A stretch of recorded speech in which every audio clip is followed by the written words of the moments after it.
Қағбаны қиратуға келген әскер.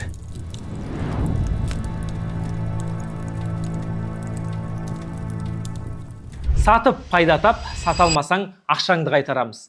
В общем, никак минусқа кетпейтін вариант болып тұр ғой. Билав Қазақстандағы жалғыз КМДБ халал сертификаты бар тіс пастасы. Бізден бір қорап тіс пастасын аласың, сатқан пайдаң өзіңдікі, саталмаған тауарларының ақшасын төлеп өзімізге қайтарып аламыз. Артықшылықтары 100% халал, зиянды қоспасыз, өте тиімді баға. Заводтан тікелей келген бағамен аласыз. Қысқасы, бұл нұсқаға ешқандай отмазка айта алмайын деп тұрсың ғой. Сондықтан төмендегі нөмірге хабарласып, толық ақпарат алып бізбен серіктес бол. Құранда қағбаны қиратуға келген әскер жайлы бір сүре бар. Ол Піл сүресі. Иеменде Абраха деген патша болады. Ол немене адамдардың бәрі осы Мекке жаққа барыш болып кеткен? Дым өспейді, ывыстық, айдала деп Алланың берген бағын Меккеден, Қағбадан қатты қызғанады ғой. Сөйтіп Абраха сол адамдардың бәрін өзіме тарту керекпін деген шешімге кеп, әлемде теңдесі жоқ ғибадатхана салуға кіріседі. Оның құрылысына әлемнің мықты шеберлері атсалысады. Біраз уақыттан соң құрылыс та бітеді. Сол кезде Абраха Араб жазирасына, Араб жартаралына жар салады ғой. Енді сендердің ғибадатханаларың осы болады. Құлшылық қылатын орталықтарың осы болады.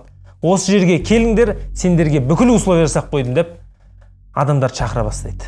Адамдар аз келген бекен, әлде Меккеге, Қағбаға адамдардың көбірек кеп жатқанын байқаған бекен. Абраха бұны көтере алмай ашуланып жүреді. Сөйтіп күндердің бір күнінде бір бәдәуи ғибадатханасына келеді ғой. Мақсаты көру болды ма екен, әлде басқа нәрсені меңзеп келді ме екен, белгісіз. Әйтеуір сол бәдәуи ғибадатханасының ішінде үлкен дәретке отырып, полный қабырғасына жақып кетеді ғой. Оны Абраха естіп қатты ашуланады. Қаһарын төгіп тұрып, әскер жинаңдар, мен Меккеге барып, қаласында, Қағбасында қиратамын дейді ғой. Сөйтіп қолбасшылар 60 мыңға жуық әскер 12 піл жинап қояды. Арасында ең үлкені Махмуд деген мүйізі бар піл болатын. Абраха соның күшімен Қағбаны қиратамын дейді. Сөйтіп әскермен жолға шығып кетеді. Бұны арабтар, яғни Меккенің тұрғындары естіп, бәрі жан-жаққа қаша бастайды. Енді Мекке таулардың арасында орналасқан ғой. Адамдар таулардың үстіне шығып алады. Енді былай қарасаң, 60 мың әскер деген енді қазірде аз емес қой. Сол уақытта да көп болған. Енді салыстырып айтатын болсақ, Меккенің тіпті халқының саны одан 10 есе аз да. Не то что әскер. Ол жақты бір қорғап тұрған, бір тұрақты әскері де жоқ. Сөйтіп Абраха 60 мың әскермен біраз жол жүріп, Меккеге санаулы жер қалған кезде адамдарына қиратуды бастамас бұрын тұрақтап алайық деп сол жақта тоқтайды. Қағба көрінетін жерге шатыр тігіп, Абраханың әскері жайғасады. Меккенің халқы таудың басында Қағбаны да, Меккені де, Абраханың әскерін де бәрін көріп тұр. Абраха жан-жағындағы жайылып жүрген түйелер, малдардың бәрін өзіне айдап әкеледі, бәрін ап қояды ғой былайша айтқанда. Бір кезде Меккенің қадірлі, құрметті ақсақалы Абдул-Мутталиб Абрахаға келеді. Ол кісі пайғамбарымыз Мұхаммед саллаллаху алейхи уассаламның туған атасы еді. Сөйтіп Абрахаға уәзірлері осындай бір кісі келіп тұр, Меккенің үлкен ақсақалы екен деп айтады. Сөйтіп Абраха ол қариядан не үшін келдіңіз деп сұрайды. Абдул-Мутталиб болса, сен менің түйелерімді айдап кетіпсің, қайтар деп Абрахаға айтады.